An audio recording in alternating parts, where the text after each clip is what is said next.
the back, you can hear me clearly? Fantastic, no way. Best part of my day.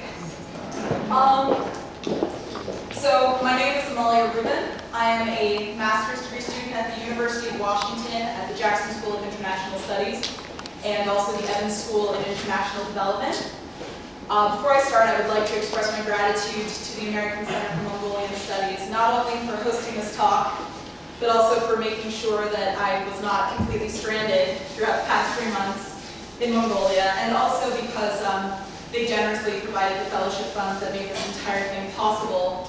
And also similar thanks to the Ilsadi Tautis Fellowship, which made it so that I could also eat while I was here, and I think that's a pretty important thing in life.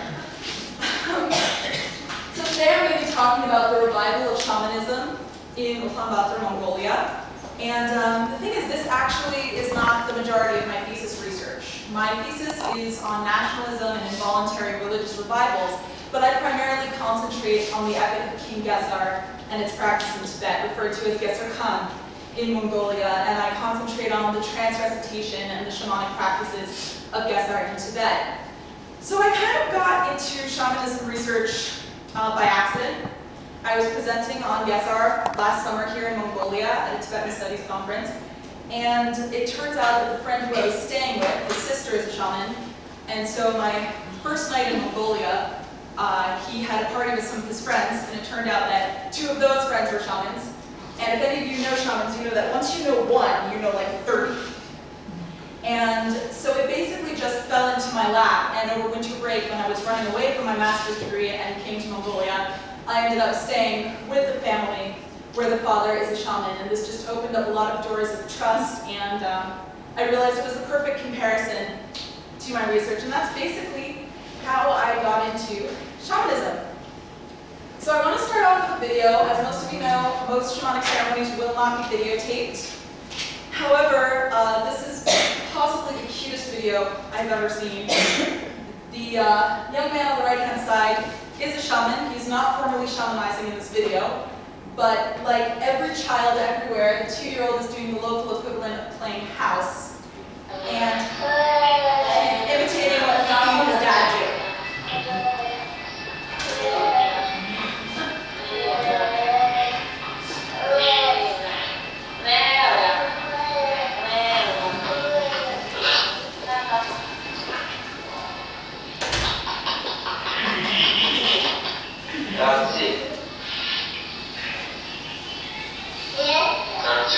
Now it's his turn. He wants to pretend to be a shaman now. Because every kid wants to pretend to be their dad.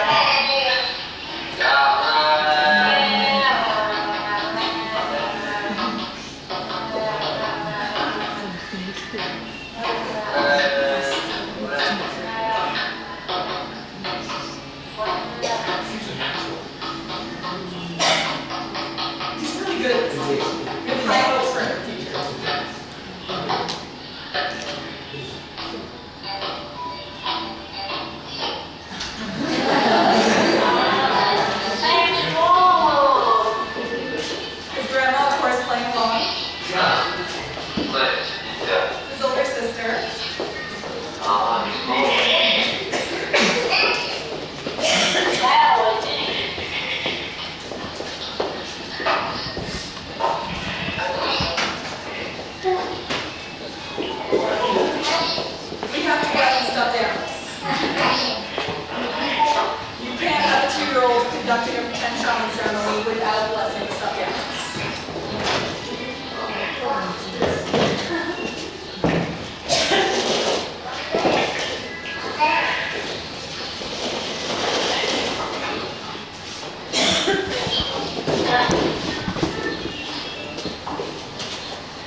really well understood or well publicized. There's actually a lot of fear surrounding it. And so I like showing that it does really have a very human face. These people are brothers, sisters, parents, children. This boy obviously isn't a shaman, but it's part of family life. So research technique for this project included a literature review in the semester before coming here, and then researching primarily in the Tulbat district of Ulaanbaatar, that's on the northwest side. So I lived with a family of shamans, golem setters, and attendants. And for people who haven't been to the Gare district, this is what we're talking about. It's important when we consider shamanism in Ulaanbaatar to remember that 50% of Mongolians now live in just one city. They live right here. And of that 50%, 60% live in the Gare district. And so while we're here in the middle of the high-rise apartments, this is actually how the majority of UD Mongolians live. This is where I was living and where my research was being conducted.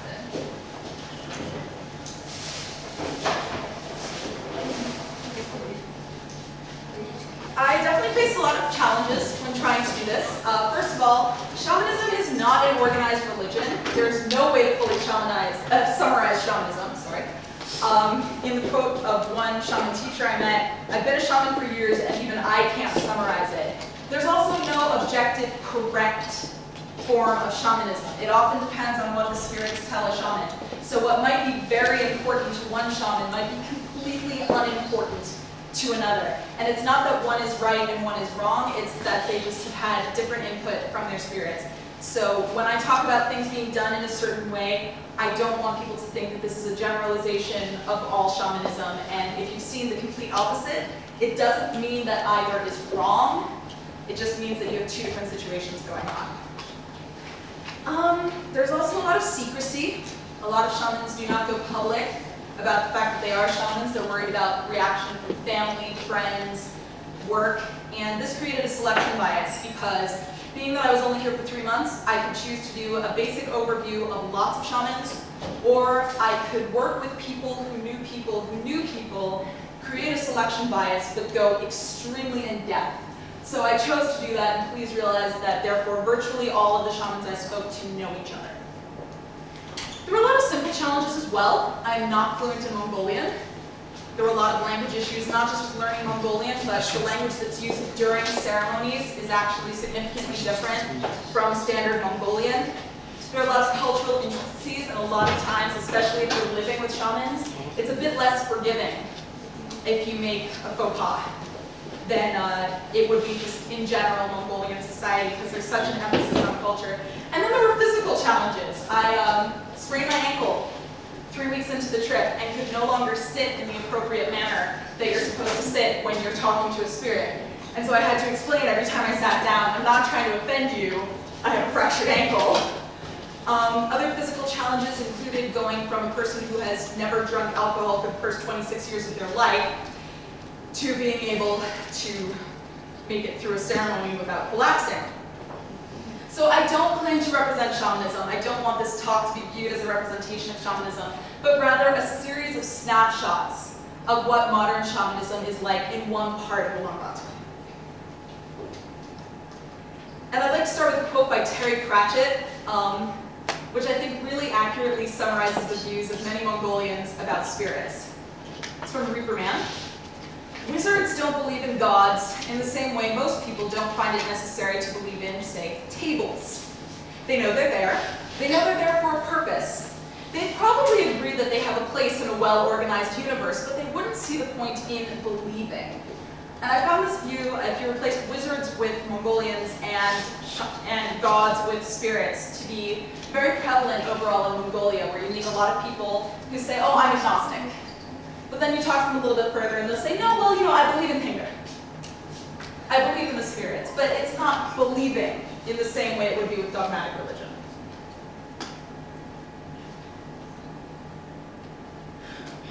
Brief introduction to shamanism as best I can give it. It's often described as Pingadism because calling it shamanism is slightly problematic. Shamanism is sort of a global description of a type of religion as opposed to a single religion in and of itself. So Pingadism revolves around the worship of the eternal blue sky as an all-knowing entity. It consists of pantheons of celestial deities, worldly worldly spirits, and ancestral spirits, who are usually the spirits of former shamans. These spirits can be channeled through the shaman to provide healing, ceremonies, and advice. The shaman can also communicate with these spirits, have discussions, and to a certain extent use the powers in their daily life. And the main sort of characters we're working with are the shaman, who will be called Bo, occasionally Zaden for a male shaman and Utgan for a female shaman, and the bone setter or Barich, which is a traditional masseur and healer. So in this picture on the far left, we have a bone setter. In the center, a male shaman, and on the right, a female shaman. And I should note, all names have been changed, and anyone whose photograph has appeared has given permission for it to appear in this presentation. Chart of magical influence. Basically, everything starts off with Buddha. This is where the power comes from. So to a certain extent, shamanism could even be considered a monotheistic religion. I wish I could have made this a gradiated triangle, but unfortunately I couldn't. So imagine that the smaller point is darker, so to speak, and the wider point is lighter. And the first thing we have are the spirits. They are residing in heaven. They are the closest to the source of power. They are the carriers of it. And they go through the shaman, who will be channeling these spirits. Then we have the bone setter. Now, many shamans are bone setters. Many spirits are also bone setters. So there should actually be a line there, but that was very difficult to do on PowerPoint. But if a Barich is not a shaman, what may happen is that a shaman who sort of trains them will actually transfer some of their own power, sort of giving a seed power to the Barich, which again comes from the spirits, which again comes from Buddha. And then finally we have the patients. This is slightly disingenuous, because many patients are shamans or bone setters or have a connection to this world, but many patients are a separate category of their own and don't have a direct connection. So they are within the influence of this magic, of this power, but they are not actually part of it.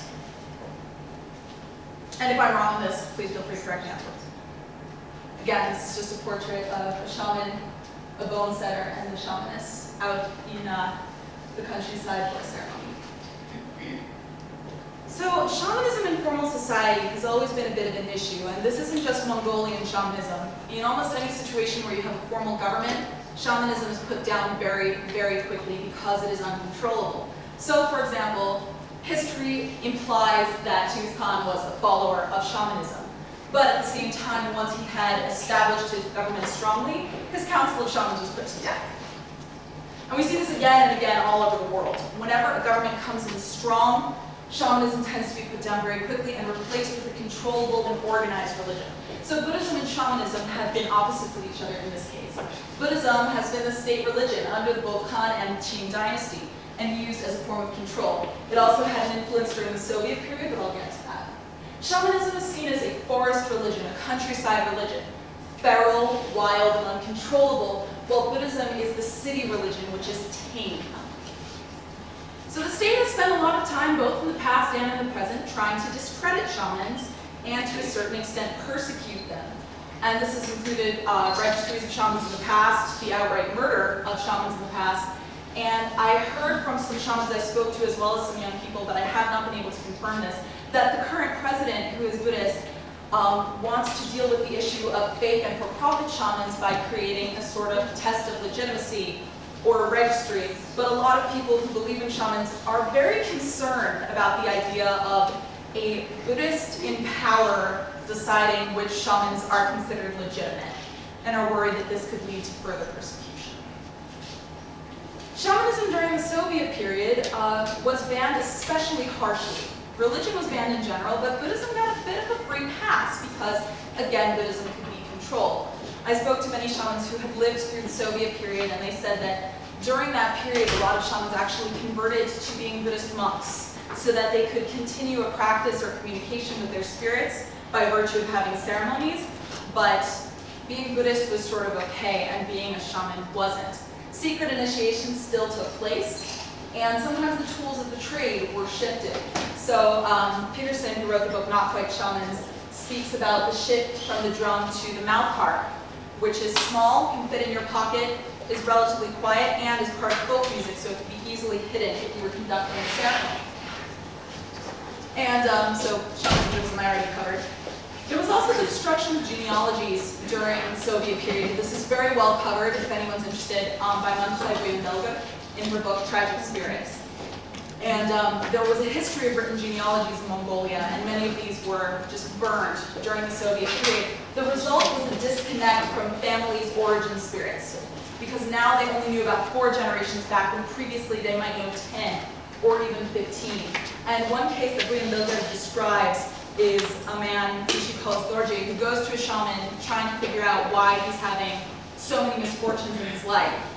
And the shaman manages to communicate with his family's spirit, who starts screaming at him and cursing him, literally using the phrase, "You stupid puppet of flesh," and cursing him for having forgotten this family's spirit. And he had to explain and apologize to the spirit that all of the genealogies had been destroyed, and he had no way to know where his family's history came from, or the fact that there were spirits in his family at all. Now, one thing that's also been a bit interesting was during the Soviet period, some Soviet officials did believe in shamans and would secretly attend them, or they would allow ceremonies to occur by calling them cultural demonstrations or folkloric events. But there were a lot of officials who would secretly go to the shamans, and this also worked in the other direction. Some shamans actually adopted Soviet figures into the pantheon by viewing them as having succeeded in taking over such a large part of the world. They must have the spirits on their side. So I actually just took this photo less than a week ago in the shaman section of the Nagtsadorj market, and I can't tell who on the far left, but we have Marx, Lenin, Stalin, and Mao. I also saw another one with Hitler. So the view is sort of, they succeeded in conquering the world, they must have had something on their side. Obviously this is not the majority view, but it exists, so there has been this adoption there. 21st century shamanism. I cannot tell you how many ceremonies have been interrupted by the shaman's cell phone going on. Every single one. So we're looking at a time of religious revival. The generation of people roughly my age are the first generation to grow up where they don't really remember the Soviet period. They're the first generation to grow up with religious freedom. So Buddhism and Shamanism, sort of the main traditional religions of Mongolia, have been reviving. And there's also been a massive influx of Christian missionaries. So basically we have 3 groups fighting for the souls of the people. So why then is it shamanism that's reviving when both Buddhism in Mongolia and Christianity in Mongolia have missionary branches and shamanism doesn't? Especially when we consider that shamanism is considered involuntary. A person doesn't choose to be a shaman. Now, there's always the question of fake shamans and shamans for profit. But if you actually believe in shamanism, you don't choose to become a shaman. The spirits choose you. And the process is painful and can be extraordinarily dangerous. I'll talk about that a bit more later. So why is shamanism reviving? This photo was taken at a chamar that took place about 1 month ago. I know the censorship looks extraordinarily creepy, but I'm not good at Photoshop. So the young man second from the left had just been initiated. The person with the triangular drum is his teacher, and the 2 on the sides are more senior students. And I've heard a lot of different reasons from different people about why shamanism is reviving. The first are kind of bad. Fake shamans who are in it for the money. They've turned it into a sort of pyramid scheme where an illegitimate shaman teacher can say, oh, you have spirits, charge you a whole bunch of money to do your initiation, your chamar, and then basically pull up a pyramid scheme, which, to make matters worse, they may even teach you to channel a spirit that is not actually a proper undergone, but is a regional spirit that is just looking to take advantage of the situation, stays with the person for 3 years, accepts offerings, gives fake advice, and then basically leaves and says so long and thanks for all the fish. So that's a problem, obviously. We have this money-making situation, which has been a huge concern, pay-per-view shamans. The idea of creating an identity for fame. But then there are also more positive views. Some people said that there was this idea of bringing back the spirit of Genghis Khan, both figuratively and literally. Among some shamans I spoke to, there was a belief that when there are 1,000 legitimate shamans, the spirit of Genghis Khan himself would return. And they actually questioned why that hadn't happened, considering how many shamans there are just in UB right now, there was the view that there are just a ton of undergone spirits who are wanting to come through after a long period of not being able to have shamans. And this idea that at the moment we're going to have a ton of shamans, but it's going to peter off in a sort of pyramid shape until we have a small number of extremely good shamans who are only channeling the important spirits. And among non-shamans, I heard the opinions that it was to revive the power of Mongolia, the powerful history of Mongolia as this great empire, to protect the Mongolian environment, which is currently at threat by so many mining projects, and to protect Mongolia from, quote, being sold by the politicians.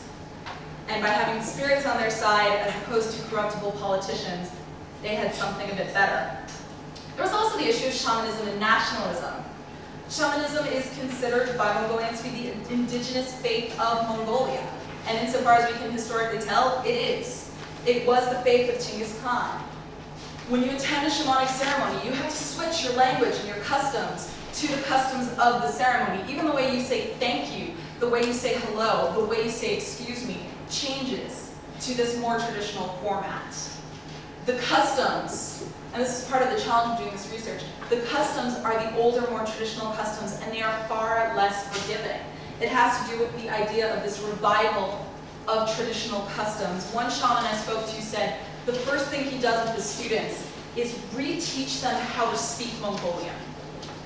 He has to completely teach them over how to speak, because they have to learn how to speak in what would be considered the proper way.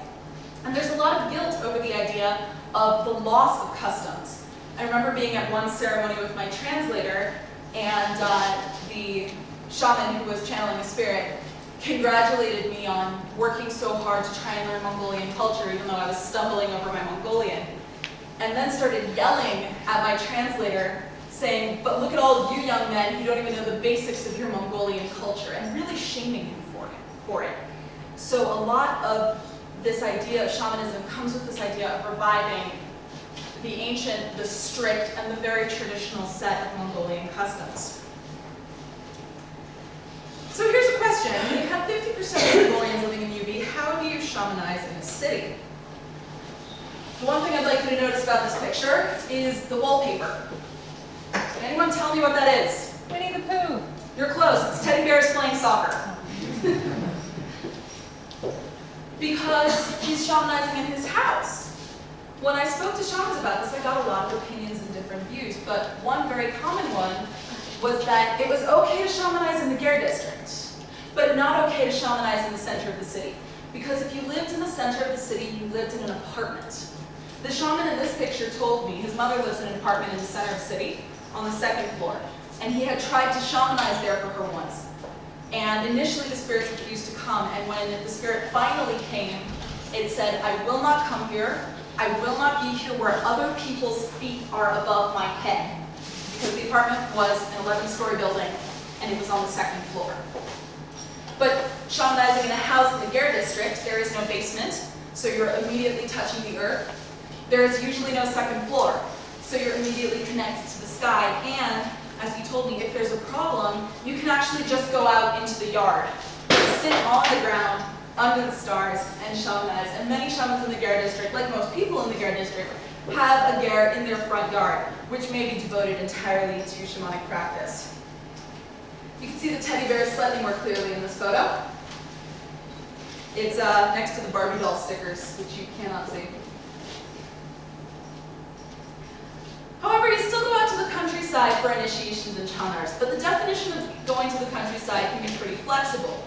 One chanar I went to was just about 20 kilometers outside of the city. If we stood on a hill, we could literally just see UB right there. But it was far enough out into the countryside to be considered okay. We all just rented vans from Korat and drove off into the countryside. This is an image from that chanar. Tassels and babies are a great combination. And just to give you sort of a taste of what we had going on there.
persecuted. This shaman's specific family and lineage involves a lot of music, which was unusual but very, very nice.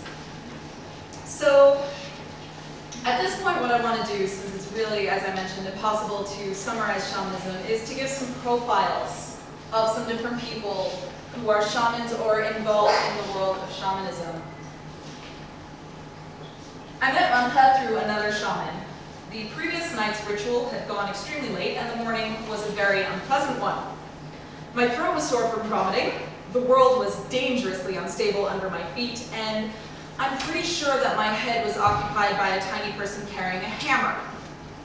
Rantha brought me over to his garret so that I could meet his grandfather's spirit, but I'll admit that in my state, I paid a lot more attention to the kitten on the sofa. Rantha has been a shaman for 5 years and has approximately 14 students. He became a shaman partially by calling and partially by choice. He had seen another shaman and part of him said, "I can do that," which is a very odd sentiment for a self-proclaimed atheist. But when he resisted the calling, he began to manifest signs of moderate to severe shamanic illness, which I'll discuss in detail a little bit later. The greatest obstacle, however, was his family. Rantha is a successful young man with a career as a road engineer, and the idea of devoting part of his life to possession by spirits disturbed them. One night in the middle of January, his brother, usually a teetotaler, got extremely drunk. He grabbed Rantha by the shirt and began beating him, shouting, "You can't be a shaman, you can't choose this path," and threw him out of the door and into the snow. His brother had seen the challenges inherent in becoming a shaman and didn't want his baby brother to go through all that suffering. When Rantha did eventually pursue it anyway, his brother respected him for the pain and suffering that he managed to survive in order to become a shaman. As for Rantha, his family's emotional reaction taught him to treat shamanism with a greater gravity than he would have otherwise. Now, a road engineer who shamanizes in the evenings, he frequently travels on construction jobs. Some of his students, also living in Tuglet as construction workers, join him as he travels on the road. After a hard day's construction work, he sits down with them, teaching them the proper archaic language and mannerisms for the new life that they'll be leading. In doing so, he hopes that they will also mentally convert to the older ways of Mongolia. Yet for Rantha himself, he experiences a conflict.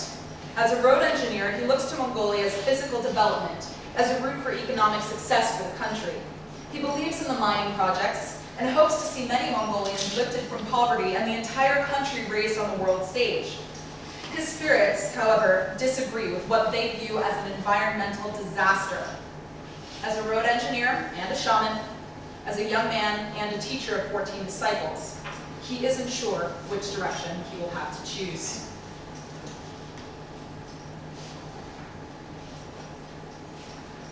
Ulaanbaatar does not match the image of a shamaness. 22, petite and elegant, she wears brand name sunglasses and fashionable outfits. She loves taking selfies and posting them on Instagram and Facebook. Of course, the selfies when she's dressed in full shamanic regalia are only shared on a secret Facebook group consisting of shamans. And yes, shamans have their own secret Facebook groups. When I met her, she was very enthusiastic to practice her English with me, which was a part of her university studies. We chatted as we headed to a sacred circle where she would be celebrating her 3rd anniversary of becoming a shaman. She soon changed out of her cute summer dress and into a silk shirt and trousers, shed her high heels and put on the traditional double-layer Mongolian leather boots, and finally the massive robes and headdress of an undergone. Fellow shaman disciples had come to share her special day with her, and despite being the odd man out, she welcomed me in with genuine smiles. The ceremony was a joyful one, celebrating 3 successful years of Ulaanbatar's new life as a shaman. It was full of laughter, gifts, drinking, and singing. We celebrated with Ulaanbaatar and we celebrated with her spirits. When she came out of trance, she smiled and joked and asked us to take photos of her. She ran around snagging people for selfies. She asked me to add her on Facebook, and I did. This, of course, came with conditions. No tagging her in photos wearing shamanic clothing. Friends, colleagues, and schoolmates did not know about this part of her life. Ulaanbaatar grew up in UB and never believed in shamans. The first shaman she had seen solely out of curiosity was a weak shaman at best and a charlatan at worst. confirming her views as shamanism as an outdated and fake religion. Eventually, a friend of hers convinced her to come to the countryside to see a senior shaman who was allegedly possessed of very strong spirits. Ulaanbaatar begrudgingly attended and was as surprised as anyone else when she felt ill and suddenly collapsed and was spontaneously possessed. Ulaan and I texted on a daily basis after the first ceremony. We would see each other at other ceremonies, and I was always struck by the sense of openness that she and the other young shamans had. Here they could take photos, talk about school or their spirits, talk about trance or work challenges. It was an openness that she didn't have anywhere else. The shamans would tease each other about tagging photos on Facebook and outing each other, as it were, and they would laugh and then remind each other seriously, no tagging. Ulaan is now in her 4th year at university and her 4th year as a shaman. She loves both aspects of her life and has high career goals, studies very hard, and also works to become the best shaman she can be. She is equally comfortable in both identities and both worlds, although for now they don't meet.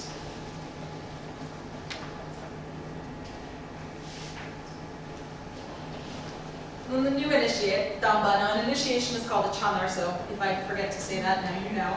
Originally comes from Khosko province, which is very famous for having shamans. So when he became a shaman, it was actually a great source of pride to his family, and they were extremely supportive of the entire process. They were very excited about his Chandar, cracking a lot of jokes and taking photos, but they were also nervous as well. The Chandar ceremony is extremely difficult. What you see going on here is the shaman is wearing his mask, so he cannot see anything. It is leather lined on the inside. He's being held at the elbows by 2 more senior students and is drumming and singing while running at a very high speed around a circle again and again and again. I should note it's a large circle. Occasionally he would go into ecstasy, raise his drum, and then collapse, at which point the other shamans would pull off his mask, cover his eyes to prevent the entrance of unwanted spirits, wait for him to recover, pull his mask back on, and start the process again. This photo was taken about 30 seconds before I was nearly stampeded. This photo was taken about 4 seconds after I dived into the grass so as not to be stampeded. Remember, he's blindfolded. He didn't know that I was sitting there. His mother was becoming increasingly concerned as the ceremony continued and as he continued to go into this point of ecstasy and collapse, to the point that first she was standing next to me, then she was holding my hand, then she had a finger tucked into the belt of my belt, then she was gripping it so hard that I couldn't breathe. But in the end, he did, of course, succeed, and he did bring his spirit, and it was a moment of great joy. When he came out of that first moment of shamanizing, he had a grin that went from ear to ear. I asked him if he was tired. He said he was exhausted, didn't care, and started again. His entire family was thrilled, and he probably shamanized about 15 times that first day, and I don't know how many times on the second. Now that he's back in UV, he shamanizes on a near daily basis when in the city. Being a new shaman, people don't come to ask questions of him yet. They don't come to ask for healings. It's more of a practice to get him used to the entire process. But it is quite a lot of fun to go to. And he also loves hanging out with his teacher. Like many new initiates, he's almost overly attached to his teacher, which is a great source of amusement for his teacher's spirit. His teacher remembers when he had first become a shaman and had spent basically a year following his own teacher everywhere, including and not limited to sleepovers where they would just talk until like 3 a.m. And so the teacher's spirits were actually teasing him about hanging out with the teacher too much, and made it very embarrassing and awkward when he suddenly walked into the garret and we all began laughing. But he's doing extremely well. He's very happy about this, and unlike many of the others, he's very open about his position because of where he comes from. Now that we've covered people who are officially shamans, I want to get into 2 categories that are a bit more uncomfortable. The first is what we can call the pre-shaman, or the almost shaman. And you'll notice that there's a very different change in the writing style here. That's because with the shamans, they have gone somewhat public. They have done their initiations. Even though I'm using different names and blurring out their faces, there is a sense of publicity to it. For these people, they are unsure of what they're going to do, and so instead of representing them overall, I'm going to be discussing certain incidences that related to their situation. Oyuna woke up reeling, but not with the horrible headache that she expected. She suspected that was the result of her copious vomiting the night before. The sun from the garage smoke hole was shining brightly and was surprisingly welcome, all things considered. She lifted her head and the gear began to spin. Looking down, Oyuna realized she was still wearing her dale from last night. She wriggled out of it and unceremoniously threw it to the side and dropped her head against the pillow again. Hailing from the far west of Mongolia, Oyuna came to Ulaanbaatar to study. Her twin brother was already in UB working, and she stayed with him and his wife and their infant son.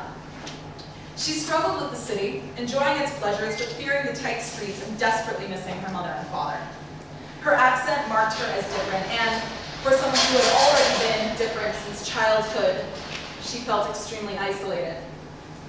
It wasn't until she came to the city that these differences were highlighted and she was marked as a shaman-to-be. It was there in the dim lights of a small apartment filled with her brother's city friends that she learned the back alleyway to go into trance: alcohol. Oyuna had long been told she could become a shaman, but it wasn't until that first night and party with her brother's friends that it was proved to everyone else and herself. As they toasted glass after glass after glass of vodka, Oyuna, who at 24 had never been drunk, didn't know that her experience was any different from that of the people around her. First she got relaxed, and then a bit happy, and then she couldn't really remember. It wasn't until the next morning when her awed brother and his guests related to her the remarkable healing she had conducted, how something had changed about her, how she had known everything about them, even their family's darkest secrets, that they realized that her spirits were there. So when 2 years later she went out to the countryside with her brother to visit a shaman friend, Oyuna was not at all surprised when the shaman's wife had heard of her abilities and brought out a bottle of vodka. Friends and family piled into the darkened garret and waited to see if she could really do what other people had said she could do.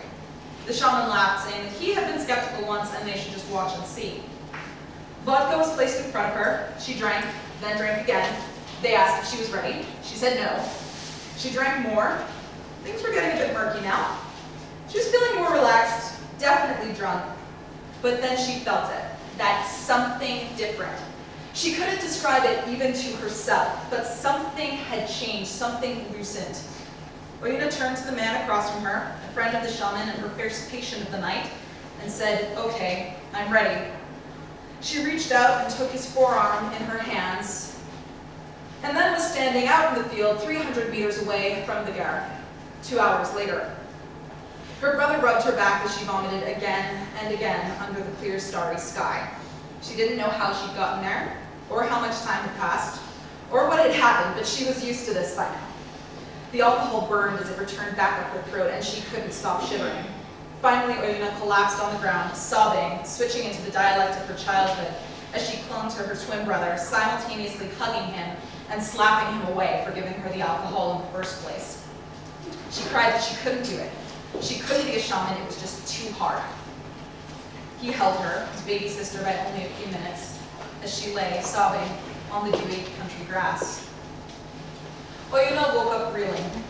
In the morning sun, some of last night's despair had dissolved, leaving reason in its path. She knew this would not be the last time she would be called upon to carry out these duties, but she hoped that perhaps learning to do it properly as an initiated shaman will make things easier.